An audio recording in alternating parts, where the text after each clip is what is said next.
DMTV, Bilile Kamalo Banaibele.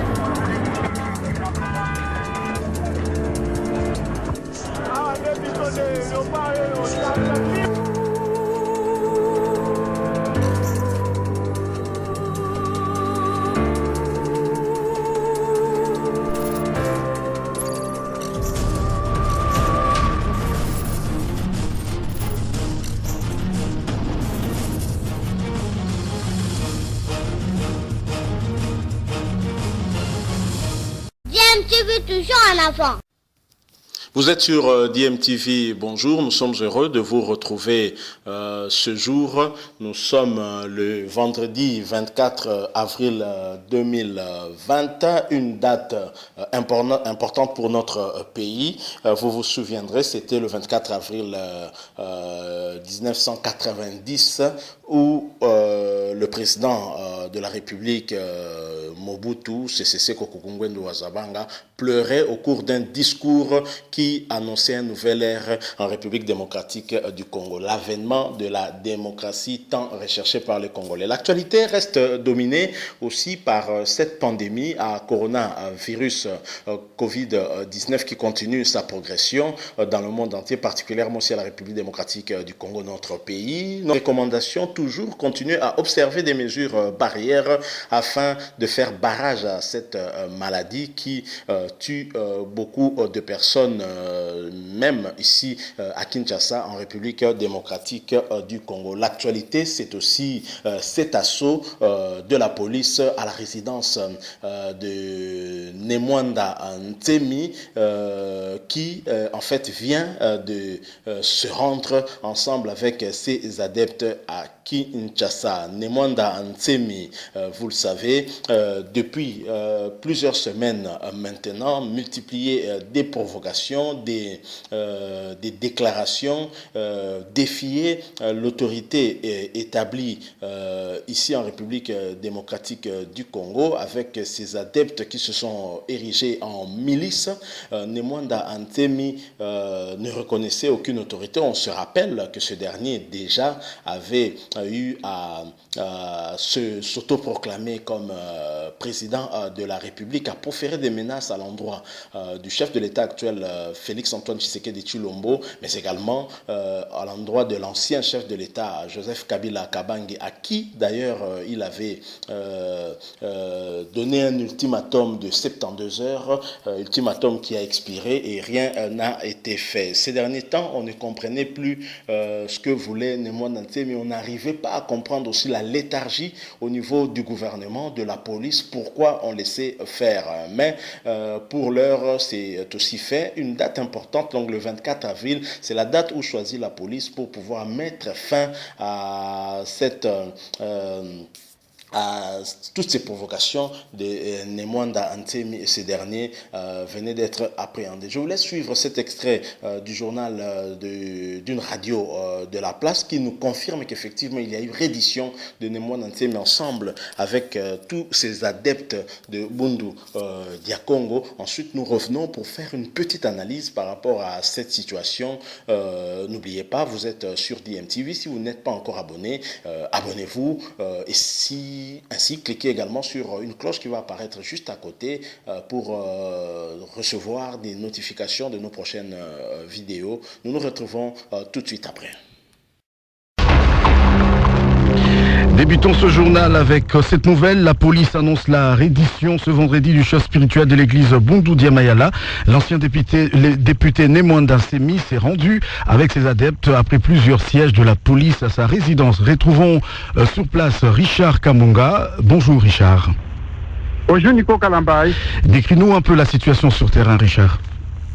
Nico Kalambaye, il y avait un assaut devant la résidence de Zachary Badengela, connu sous le nom de Nemwanda Ntemi, tout un quartier général de la police et de l'armée avec des armes lourdes, des lance-roquettes. Et l'accès à ce quartier était très difficile, très filtré. Personne ne bougeait, même les voisins qui sont restés dans leur maison pendant des semaines. Merci Richard Junior.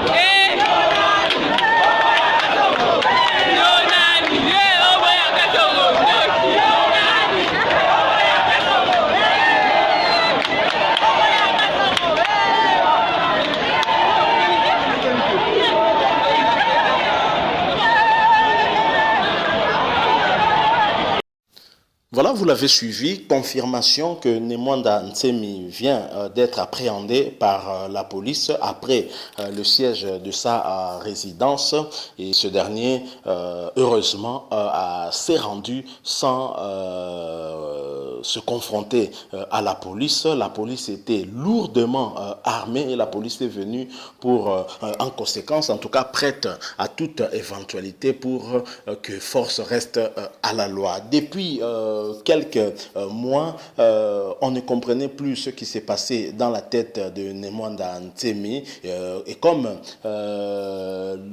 le vase a débordé, il était tout à fait urgent pour la police et les autorités de la République de maintenir l'ordre. Les habitants de Kinshasa, particulièrement ceux qui habitent à ma campagne, au quartier Joli Parc, sur l'avenue Haute Tension, ainsi que les habitants de Kintambo, la commune voisine, autour de l'arrêt Sakombi, vivaient traumatisés par Nemwanda Ntsemi et ses adeptes de Bundu Dia Congo qui, en fait, par leurs agissements, faisaient peur à tout l'entourage autour de la résidence de Nemwanda Ntsemi. Alors, il y a eu plusieurs incidents. Vous vous souviendrez de cet incident qu'il y a eu autour de l'avenue Benteke, où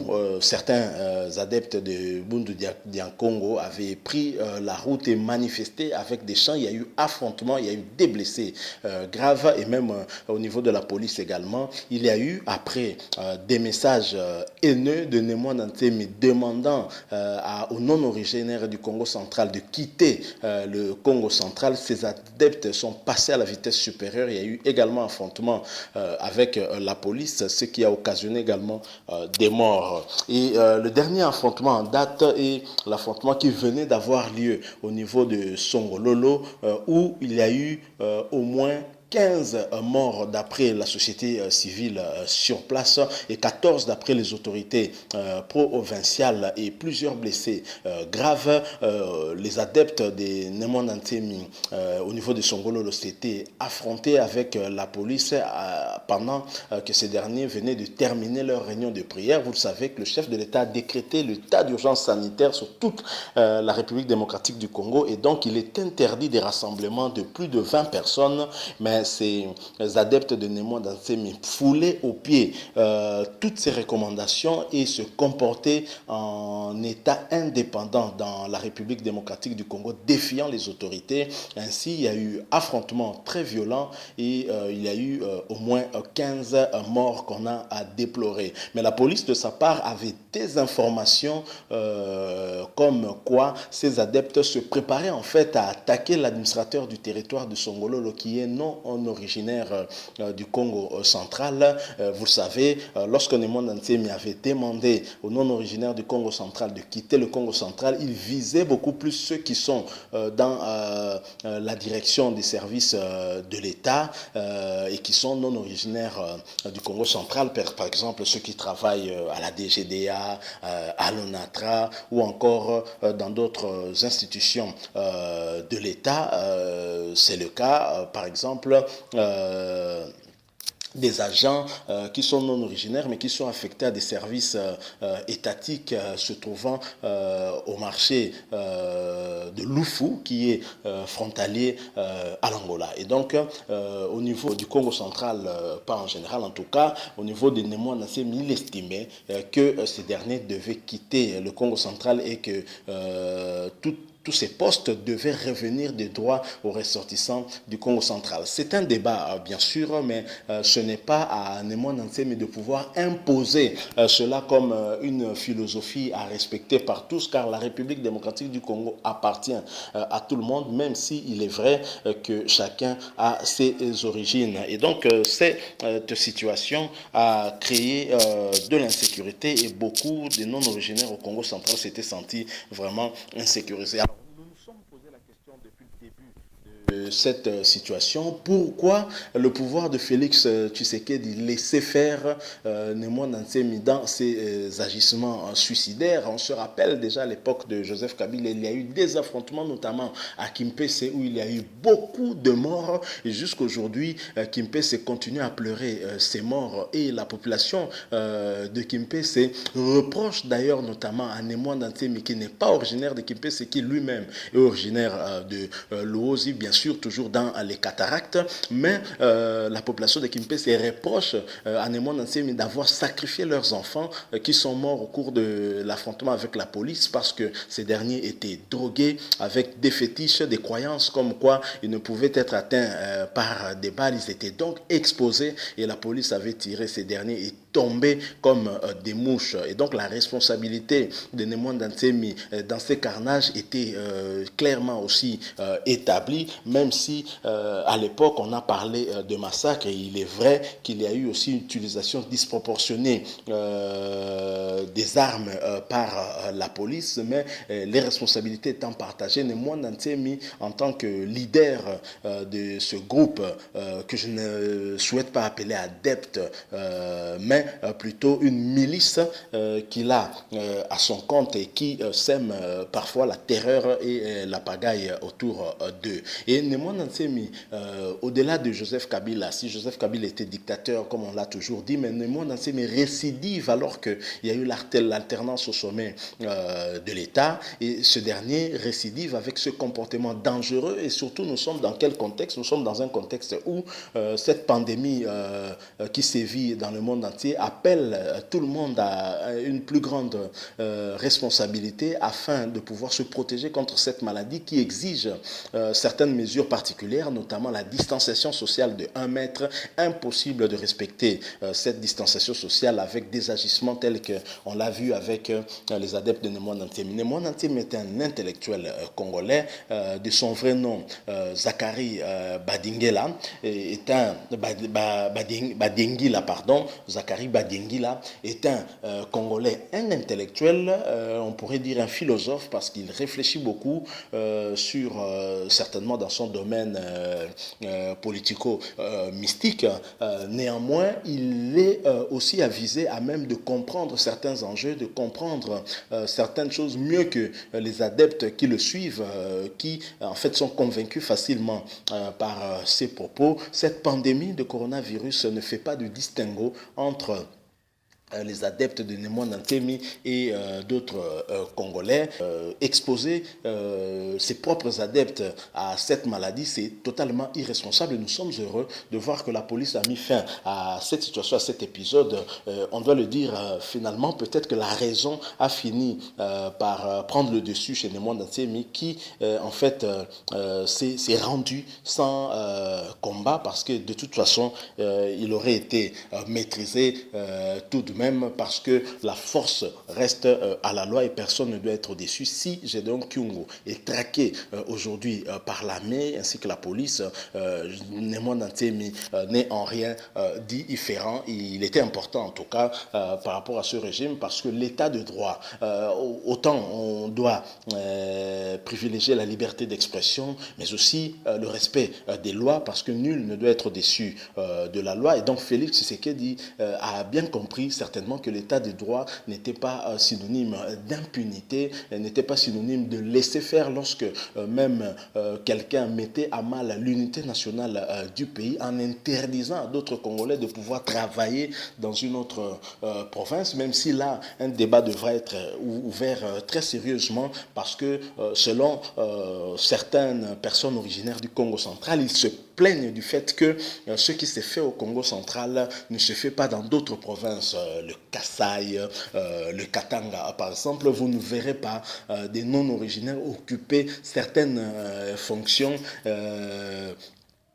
ainsi laisser les originaires à des fonctions de bas niveau, et donc il y a quand même certaines voix qui s'élèvent aussi pour donner quelque part raison à Nemwanda Antemi. Il faudrait un débat là-dessus. Nous pensons que le chef de l'État ne devrait pas seulement voir l'aspect violence de Nemwanda Antemi, mais analyser aussi certaines revendications qui sont tout aussi légitimes. Il est vrai que parmi les revendications, il y avait cette histoire de sa dette qu'aurait l'État, dont on n'a pas des précisions, mais on s'en parlerait de ces arriérés de salaire qui ont été bloqués à la période où il était incarcéré en fuite.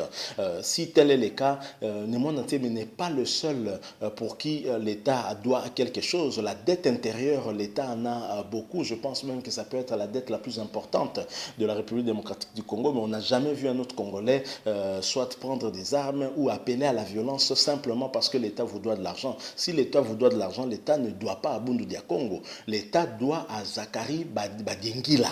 Et donc, vous n'avez pas le droit d'exposer la vie des autres Congolais parce que vous, on vous doit de l'argent. C'est irresponsable et inacceptable. Et nous sommes heureux que cette affaire connaisse ce dénouement heureux sans trop de violence.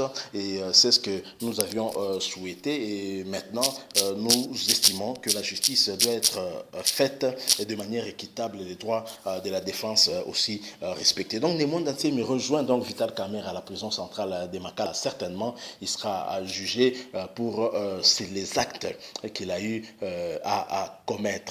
Merci, je rappelle que vous êtes sur DMTV. Si vous avez aimé notre analyse, laissez-nous un j'aime ou un commentaire. Et si vous n'êtes pas encore abonné, cliquez pour vous abonner. N'oubliez pas de cliquer aussi sur la cloche qui apparaît juste à côté pour recevoir désormais nos notifications de nos prochaines vidéos. Rappelez-vous aussi que nous sommes toujours en pleine période de pandémie à coronavirus. Protégez-vous, respectez des mesures barrières parce que jusqu'à ce jour, le traitement efficace contre cette maladie reste la prévention, même si au Madagascar, le président malgache confirme qu'il y a maintenant un médicament susceptible de prévenir et de guérir cette maladie. Le chef de l'État, Félix Tshisekedi, d'ailleurs, avait discuté longuement avec son homologue malgache, l'a félicité pour cette trouvaille. Mais à notre niveau, certainement, des recherches doivent être poursuivies pour confirmer cette bonne nouvelle que nous espérons bonne, en tout cas, parce que si l'Afrique trouve une solution par rapport à cette pandémie, c'est une bonne chose, surtout que ce médicament sera moins cher sur le marché, vu que c'est un médicament à base, en tout cas, des produits naturels. Merci beaucoup, j'espère que vous étiez nombreux. L'actualité continue. Nous reviendrons encore si nous avons des nouvelles informations en rapport avec ce qui s'est passé aujourd'hui autour de Nemwanda Antemi. Je rappelle que Nemwanda Antemi s'est rendu à la police, avec lui l'ensemble de tous ses adeptes qui étaient dans sa résidence à Macampagne sur l'avenue Haute Tension. Nous vous souhaitons le meilleur. Nous vous retrouvons très prochainement. Au revoir.